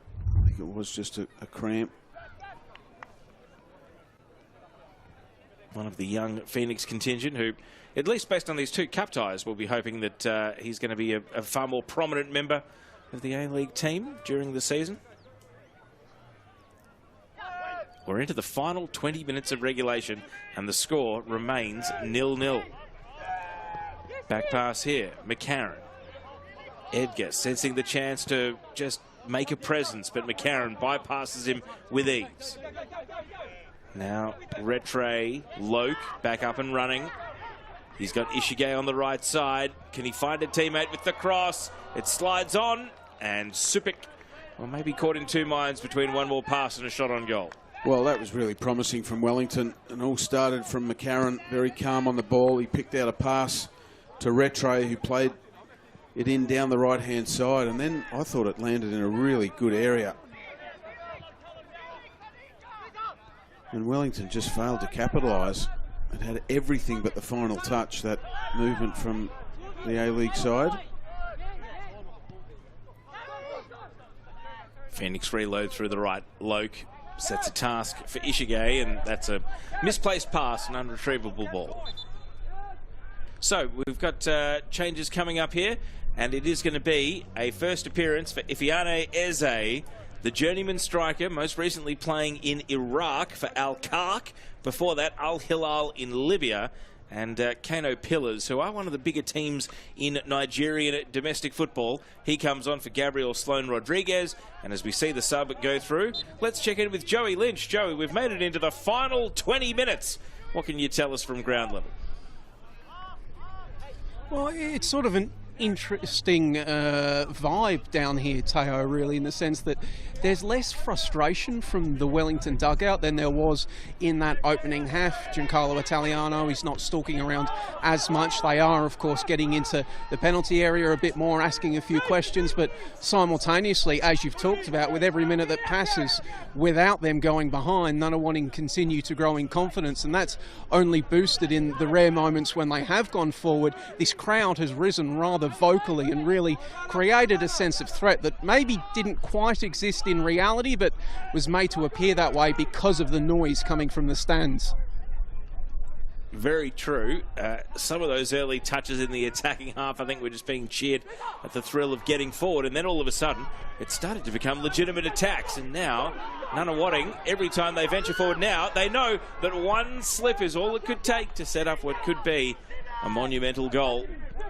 I've been debating regularly, Mossy, of the 15 cup sets of non-A-League teams beating A-League opponents. It's never come from a division lower than NPL, so it's never come from a second-tier league. But the response I generally get is that Redlands beating Adelaide United is still #1 all time, both in terms of the standard of the team that did the beating, but also the stature of the A-League team that they beat. I don't know if there's another one that sticks in your memory. Maybe the first time Apia beat Melbourne Victory could be a contender, but Redlands over Adelaide United. So we stay with Phoenix here, and a desperate clearance sends the ball behind for a corner. Means that this scoreline remains 0-0. It's last touch off Wellington, a goal kick. Yeah, good incision there from Wellington. I wasn't sure which to answer first there. No, the attack Wellington unfolded. So, but you're right. It is. Look, that's probably factually the biggest upset. But we've all been part through our commentary duties of some wonderful cup nights, and while you never like to, especially myself, who's been in the hot seat as an A-League coach, you never like to see an A-League team slip on a banana peel. But that is the magic of the cup, isn't it? Seeing those cup sets, and I think Nunawading have set themselves a decent platform to join that list of incredible results today. If they can just find that moment of inspiration. I'm just not sure. I mean, Wellington are tightening the screws. They are definitely making more inroads and threatening Dennis Martin's goal a bit more than they were in the first half. But gee, if Nunawading were to get on that score sheet, imagine what that would do for their confidence and energy. Well, Eamon McCarron is also looking into the sun. So if ever you were going to recreate Boland, and try to beat the keeper from distance, it could be something as simple as a misplaced pass in midfield, a well-timed long shot, and the goalkeeper may be losing the ball in the setting sun. I know I'm fantasy booking here. Let's stay with the reality of what's happening in front of us with 15 minutes to go. Here goes Hughes. Can the Phoenix make it all a moot point? There have been 19 cup sets. Nunawading are dreaming of being team number 20 to do it, but the Phoenix want to crush them right here. And that shot is blocked and dealt with by the defence. Another chance here at the edge of the box is going to be driven away. Runners breaking. That's a great first touch. Demetriou out of the sky. He's turned this attack on its head. And it goes across the face. Stewie Edgar couldn't make ground, chasing at the back post. But what a first touch from Alexander Demetriou. Yeah, fantastic first touch to set him up for that run. And then it was just at the end, he just needed to compose himself a little bit more. Alex Demetriou, he didn't get the purchase on the strike that he was looking for. It nearly turned into a bit of a useful pass or crot, half a cross, half a shot. But not to be, but another opening for Nunawading. Here goes Loke. Did he get his ankles tapped? He did. And we've only seen one yellow card in the game. That was for Tim Payne, who has since been subbed off. I think the Phoenix may be right to ask about another one there, but referee Eric Saba not interested in reaching for his pocket.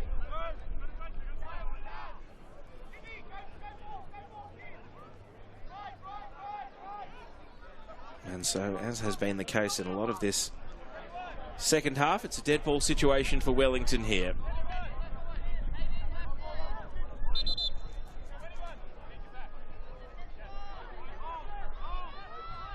Hideki Ishige taking plenty of time. You can see players lined up, a couple of the subs. Supik and Eze waiting for the ball in. Ishige with a bending free kick. First header Nunawading though. And then Demetriou keeps it moving away. Phoenix trying to reload. Eze will be desperate to win over his new fan base, who'll be watching primarily from across the ditch, but that pass is a giveaway, and Dennis Deluri can run it back in the other direction. Wellington have got defenders back covering. Edgar bides his time, now drives a crossfield ball, and it's a good defensive header away. Well, there's a couple of things I really liked about what we just saw from Eze then, aside from the mistake to give the ball away. It was his strength on the ball to hold it up. He showed quick feet, he showed some power, and then he showed a willingness to get back when he gave the ball away. And there's some key traits in that that'll no doubt please Wellington fans. It's early days, of course, and we've got to see more quality than that, but just that first impression wasn't too bad at all. Well, he hasn't been a prolific scorer on every stop of his career, but he was in Iraq with Al-Qarq. So he's got a bit of form under his belt. And in a pre-game press conference, he mentioned that he hasn't played in June, so he's been off for a little while trying to build his fitness. He, even by his own admission, said that he wasn't a 90-minute player just yet, but it's a dash of honesty at the start of his time at the Phoenix, and he's going to try and build up the minutes. And who knows, all of them might be going an extra 30 the way things are currently tracking. Except if you're Armiento. Well, we will drill right down on that and see what the Phoenix do. Their remaining subs that they've got available to them of the outfielders are Fergus Gillian and Mac Munro. Those two are still waiting in the wings, as is their fourth choice keeper, Matt Ford, who's the backup stopper on the bench.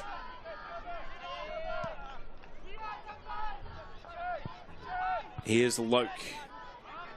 And again, the aerial defence of Nunawading has had the answers so far. Loke from the right flank. Slides it low. Hughes, little sidestep.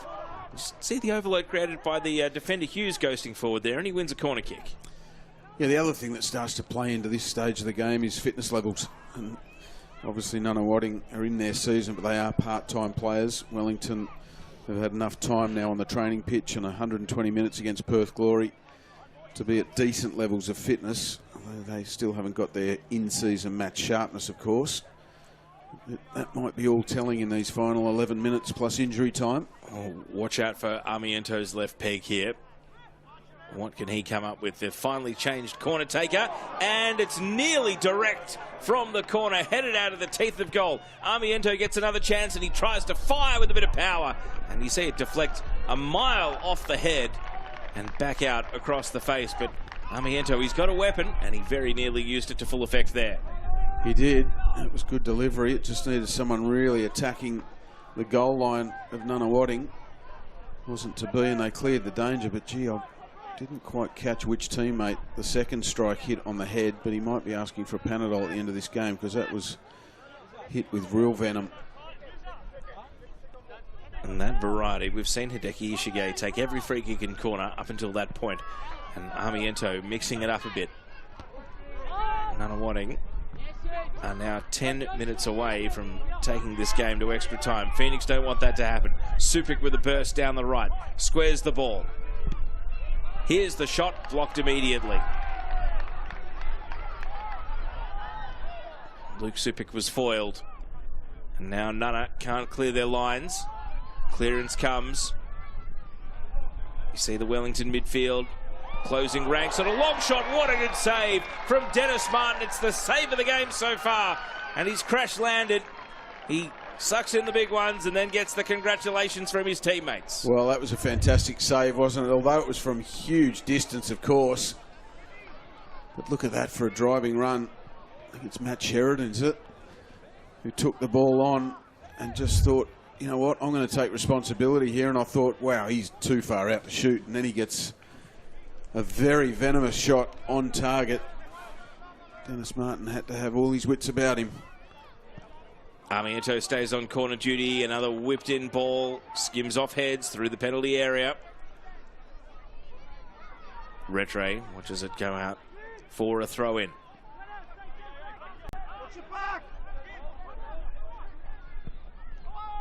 Sheridan's cross.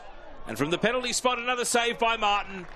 It was first head up Wellington, and Martin has had the best minute of the game of any player, you might suggest. Two vital saves. Yeah, crucial, and that was at a nagging length too, the header. Didn't get as much power on it as he would have liked, but Martin still had to be alert and get down quickly. Ball bouncing just in front of him is always difficult for a goalkeeper. Phoenix have ramped up the intensity. They don't want extra time, they want a goal. Armiento drives the corner to the near post this time. And again, Nunawading have the answers in defence.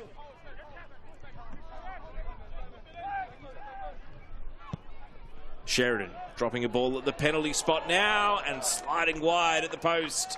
Frustration for Eze. That was nearly the chance to introduce himself to the fans in a goal-scoring fashion. Well, they're huffing and they're puffing now, the Phoenix. Question is, will they be able to blow the house down? that Nunawading have spent so much time building a rock-solid foundation through this game. But you're right, neither team will really want the 120 minutes. If it's going to benefit anyone, it'll probably be Wellington as they continue to try and build their fitness towards the season. Push here, free kick Wellington's way.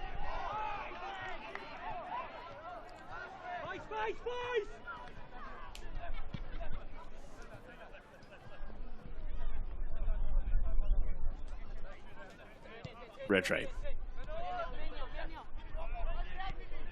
Eze and Loke.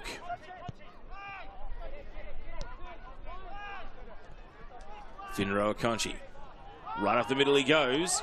And Dennis Martin was anticipating a pass there. It bounced near-ish, he gave it. Not close enough for him to lunge out for the ball.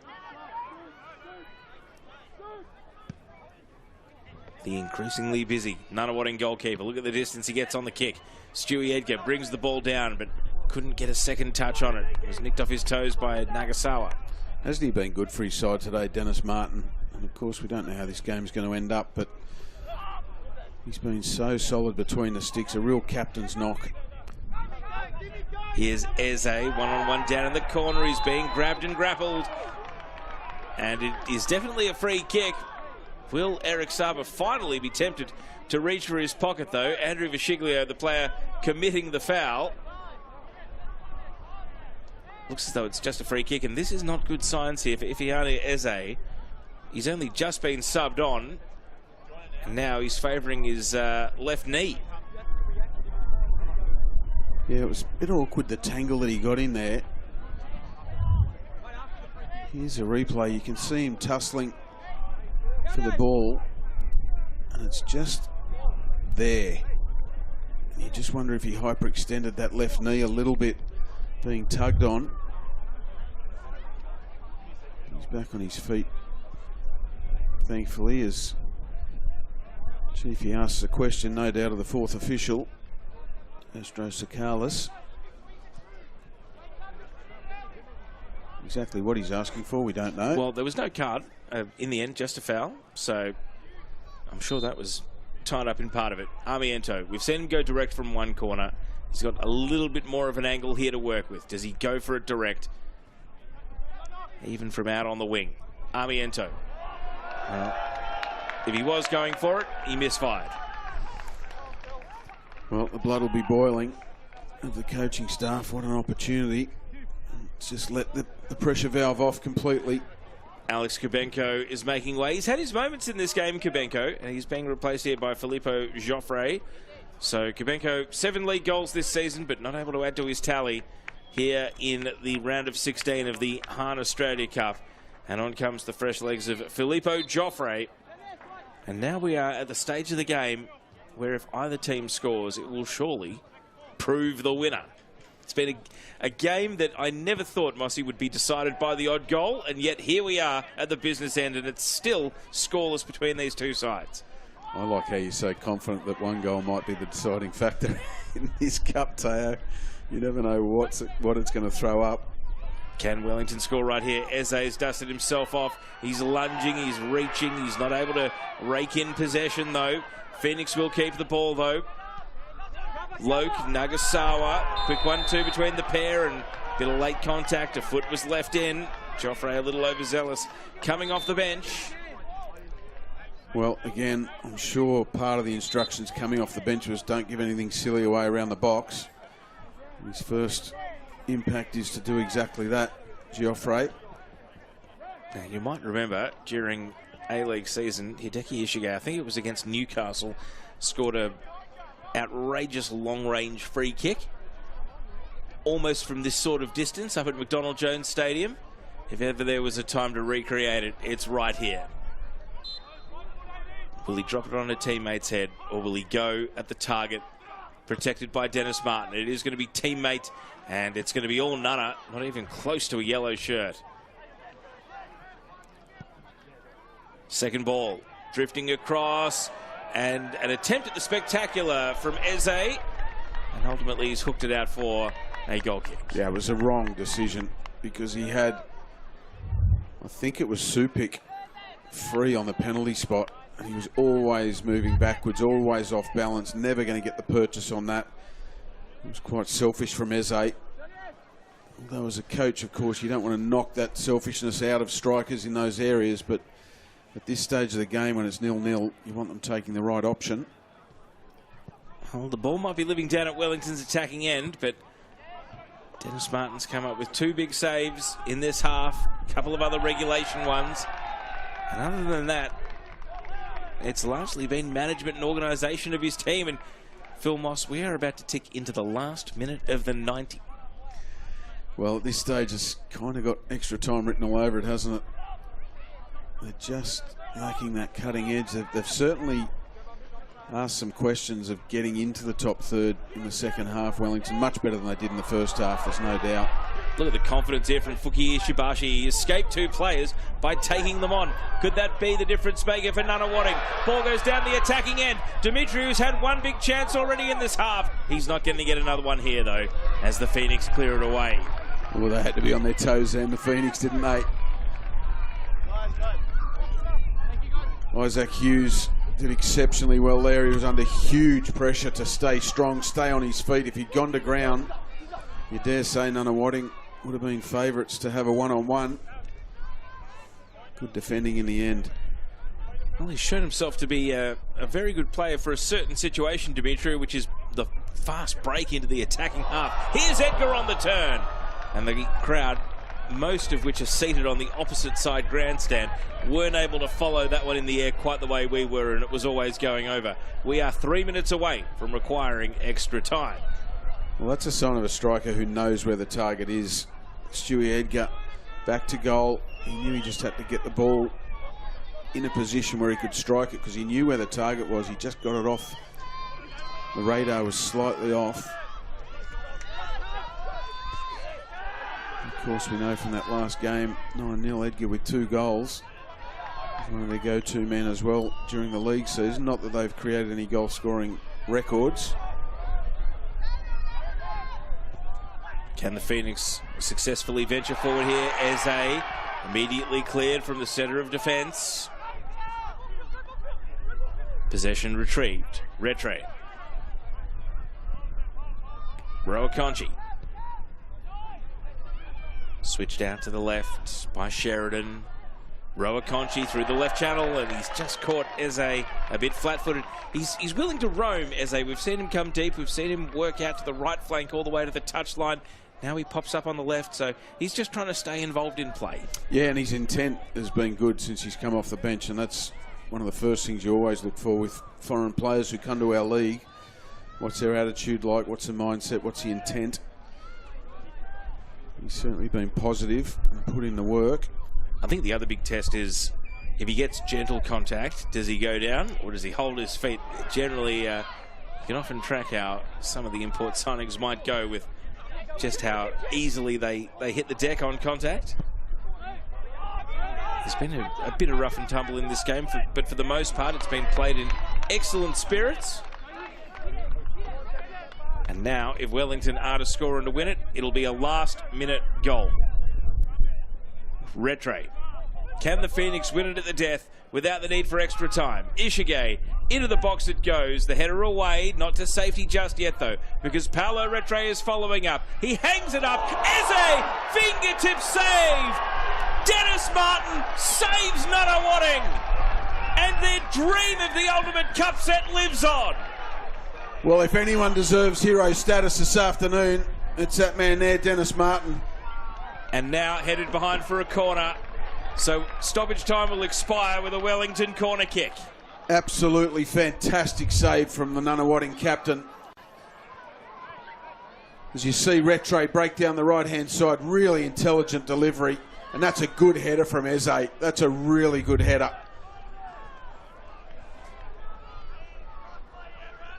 Ishige took the ball over to the corner, and then Carlo Armiento came in and said, "This is a situation for me."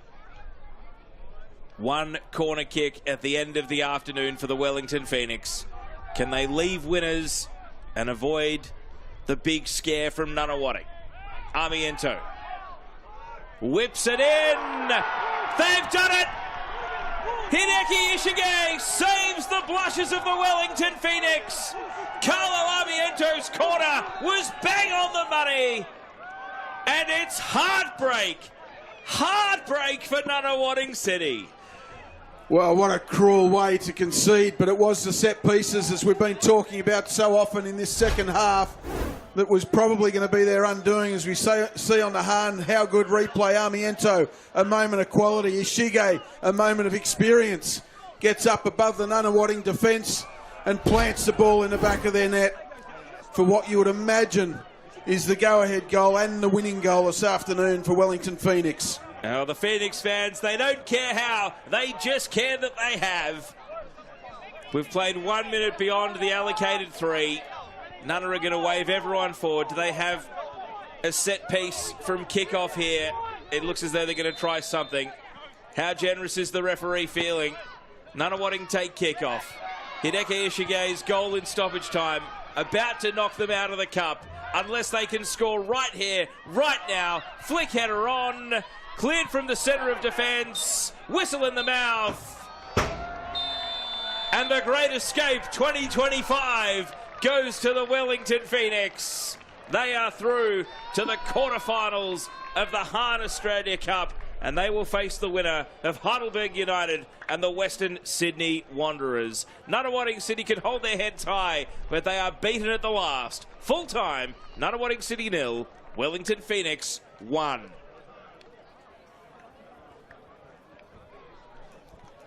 Phil Moss, what a grandstand finish to the game. Wow, fantastic. What a game.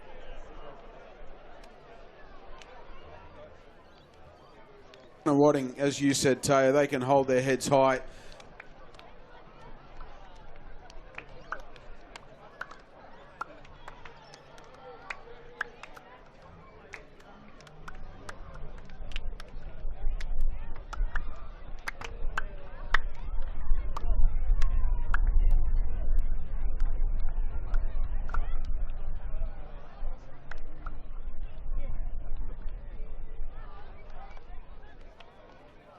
With all due respect to our match-winning goal scorer Hideki Ishige, his set pieces were not creating a great deal of threat. Armiento, he had the bravery to shoot.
League opponent, and I tell you what, A-League opponents have run up much bigger.